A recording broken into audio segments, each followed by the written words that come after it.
Israel and Iran have halted their direct military exchanges.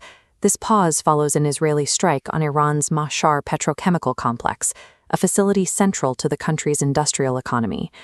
The shift brought a momentary sense of relief to global markets and diplomatic circles, as the immediate threat of a full-scale regional war appeared to recede. The reality on the ground in Lebanon shatters that optimism. Since March, Israeli strikes have killed more than 3,600 people, leaving a trail of urban destruction that has displaced entire communities. Within Israel, the mood remains tense. Despite the success of interceptors like the Iron Dome, many residents in Tel Aviv express a sense of strategic failure, with several describing the current outcome as a loss. We are currently witnessing a highly pressurized holding pattern rather than a lasting peace. This conditional pause is suspended over 3 active geopolitical tripwires. If any one of them is triggered, the region could return to a state of direct, open warfare. The first tripwire is defined by a disagreement over where the battlefield actually ends.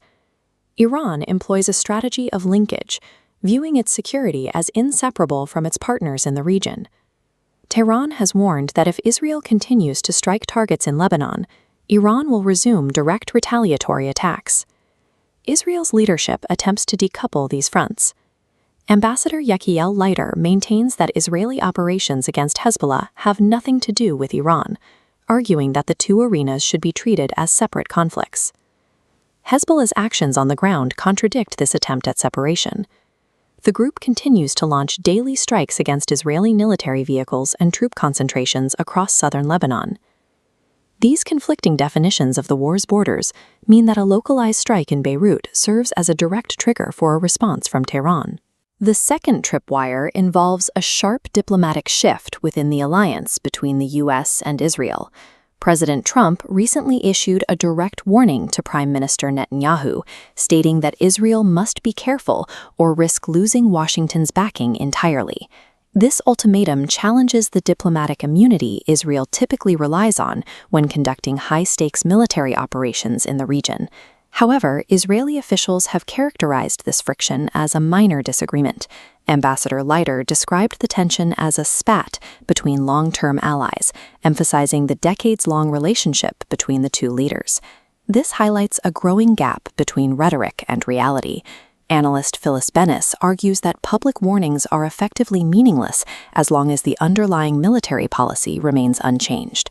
The true measure of U.S. support is the continued flow of billions in military aid and the diplomatic protection Washington provides in international courts. Because the Israeli leadership sees that these warnings lack material consequences, they face no real pressure to alter their current military trajectory. The current ceasefire rests on a collision of incompatible military and diplomatic expectations. Israel expects to operate in Lebanon without Iranian interference, while assuming the U.S. will continue to supply weapons despite increasing political friction. Until Washington links its diplomatic warnings to actual changes in military funding, the incentives for further escalation remain in place.